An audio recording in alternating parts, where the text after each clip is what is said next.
There's a way about the first time you do something.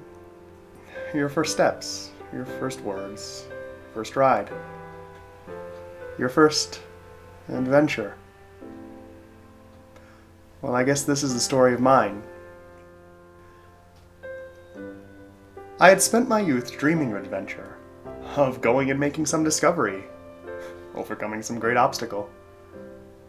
But this was only ever a fantasy. Adventure was something in storybooks, on TV, in magazines. Something only afforded to incredible people. Characters with so much ability and resources they might as well be fiction. So I left this dream behind, as I grew up and saw what life was. It was hard, that's for sure. But it was definitely anything but adventurous. People did things for simple reasons. They took the easiest path, leading to obvious rewards. They avoided risk and responsibility, never challenging anything real, especially not themselves. They did a lot of things to live, but nothing much for the sake of being alive.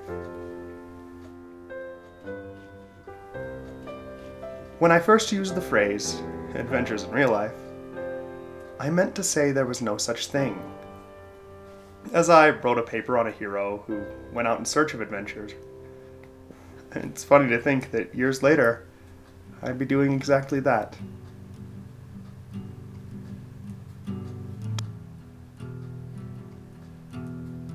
Two days earlier, my trip started, at the base of Hanging Lake. It was the furthest I'd ever driven from home, the farthest I'd ever been by myself. And it was 100 miles behind me. Another 500 lie ahead of me. In Grand Junction, at the apex of my journey, I made a friend, and I rode a few rough trails. But this was not why I had gone. I went to adventure, to see what it takes, to discover things about myself and the world around me. So my next stop was a place I knew nothing about. A place called the Uncompaghre. I must say, the camera is a bit deceptive. It tends to make faraway things look smaller than they are, in order to see more of what's up close. So this thing, this singular piece of rock, rises 10,000 feet high, a table mountain surrounded by cliffs on every side, scarred by canyons a half a mile deep. I've known tall mountains, massive peaks, ranges that go on forever, but nothing like this. Mountains are skinny, with valleys on both sides. You're never more than a day's walk from their base. All they are is cones of rock. There isn't much of anywhere to be on them. But this, it was a land in the sky. A plain twice the area of Denver. 1 million acres of emptiness. No houses, no lights, no people. It would take 2 days to walk down from the top. 80 miles to the nearest gas station, 60 to pavement, 40 to any man-made structure. Just a few roads and darkness.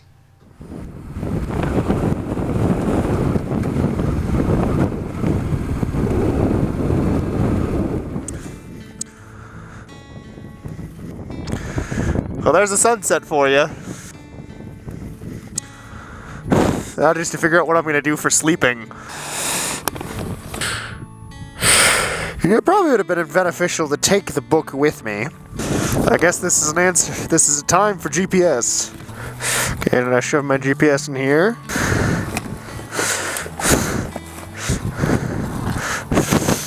I think I lost the GPS. I guess I do not have a GPS anymore. Maybe the phone will provide some help. Okay. I guess this is the thing that's happening since my GPS is dead. 1 hour and 43 minutes. Well, discovery is always about what you don't know. And as the saying goes, it might kill you. But I'd say more likely, just keep you from going entirely.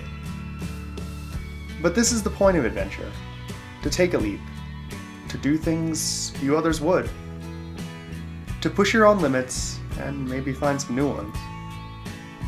For all the preparations you might make, there's nothing that prepares you so well as standing there. My father had his life of adventures. He and I ventured into the wilds many times. Countless hunts and treks across mountain ridges. I knew how to read a map, how to navigate, how to survive, and how to get out of bad situations. But I'd never had to go alone. I was always with someone more skilled, a member of my family. This was me, and I was alone.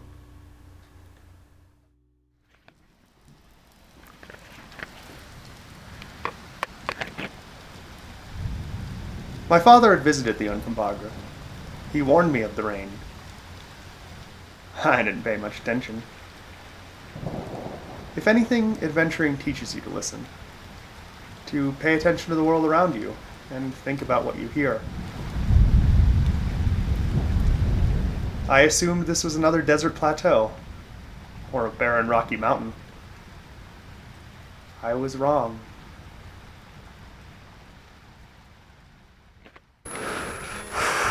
Alright, I don't know how well you can see this, but kind of got rained out last night. Or well, this morning anyway.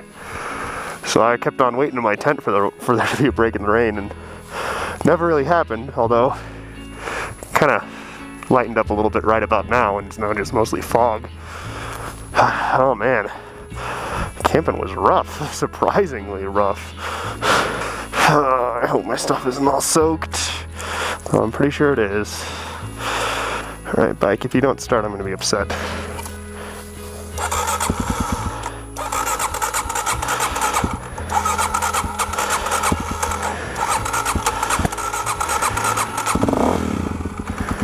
I have a short, so that should be charging. Or something just plain old got unplugged. Okay, is it disconnected here? Because that's a place it likes to disconnect. So I have no way to charge my phone. My bags are water resistant, but not that resistant. Water ruined my photo camera. My video cameras are waterproof, but not that waterproof. Their lenses tend to fog after a few hours in the rain. Their batteries, ruin when immersed in water for a day and a half. Fortunately, I had kept one camera with me in the tent, with just one battery. Getting anything, am I? Which means I got 2 batteries left, no phone, and that's about it. Okay, that's 1, 6, 7, and 8. Almost unpacking up, fortunately, because I really want to get out of here, because I'm going to have a hard time getting out of this muck. Oh, that's not right. I'm tired.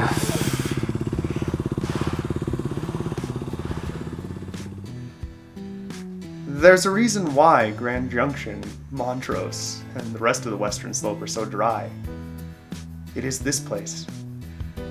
As the wind sweeps across the earth, it moves north and east, hitting this gargantuan plateau, squeezing the air as it pushes skyward, and you have rain. Endless rain. Torrential rain. The Uncompaghre is closed 6 months out of the year for rain. Too muddy. In Colorado, you can always tell where it rains, or where there's a mountain spring, because there's aspen trees. But everywhere else, you only find them in little stands, maybe a few dozen yards across. This was an entire forest. It's amazing how different it is taking the long way, the road untraveled. You forget the beauty around you when you've seen it a dozen times, when it's full of people, when it's full of industry, billboards, and other distractions. I wish I could show you what I saw. It was profound. The canyons, the mud, the rivers. It's funny, I'd spent nearly all my time as a rider, worrying about video and recording it all for someone else. I'd always known that whatever I saw, I could watch later, years from now. This adventure was mine, and mine alone.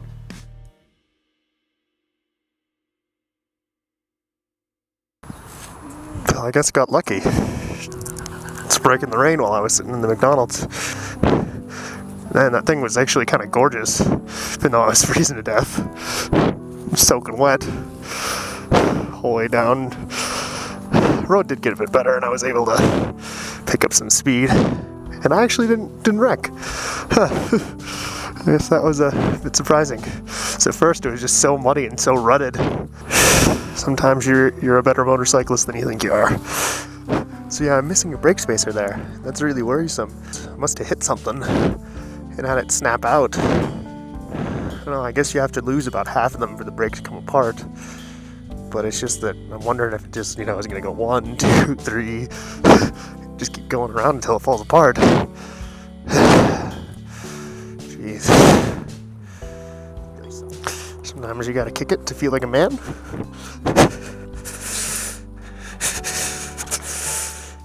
Yeah, whatever.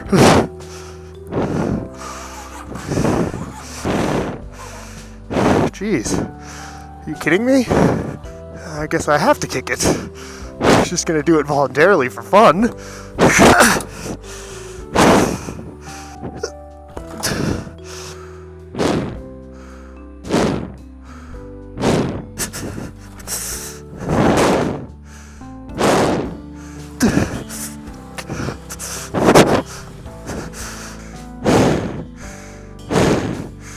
Let's see if I can bump it.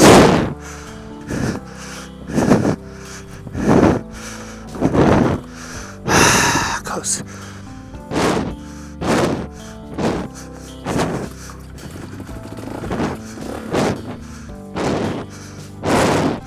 Come on!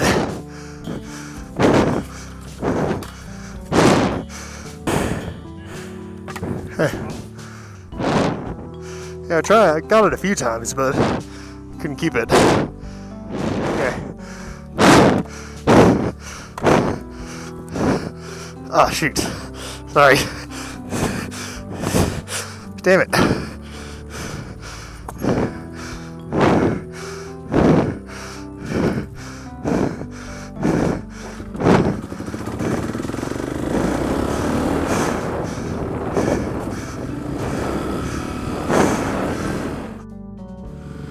Thanks for that guy. I slept in a hotel since everything I had was soaked. I wanted a chance to dry off. The next day started poorly.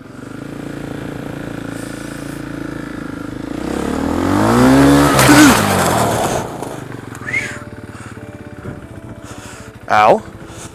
Well, the desk attendant was cute, so I thought I'd impress her with a wheelie. My mistake.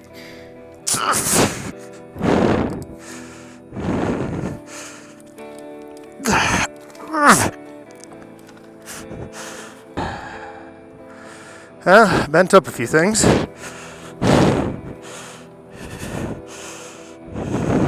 I don't know if you can see that, but it looks like what caused my brake failure was an impact, which probably means that it was with elevation trail. I mean, if it's like just an impact that caused that, then, and I went, 150 miles yesterday, then I think I can make it to 200 miles home without any issues. Well, let's hope. I decided to keep going, rather than call for help.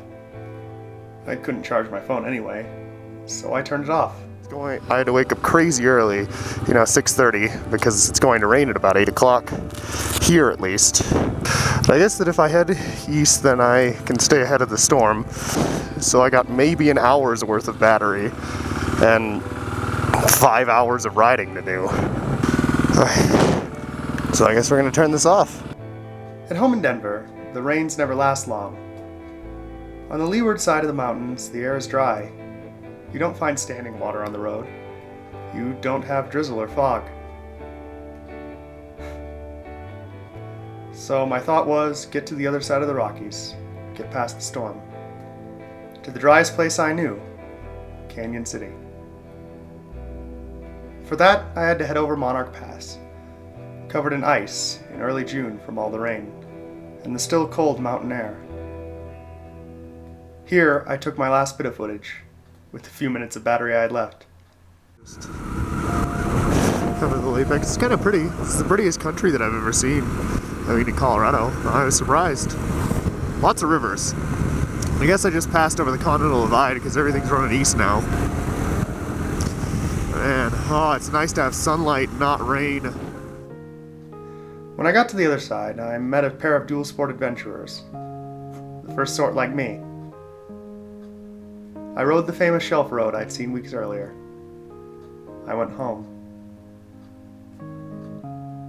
Sure, I had an adventure, but I was not yet an adventurer. To become that, I still had much to learn. Fortunately now, I had some idea.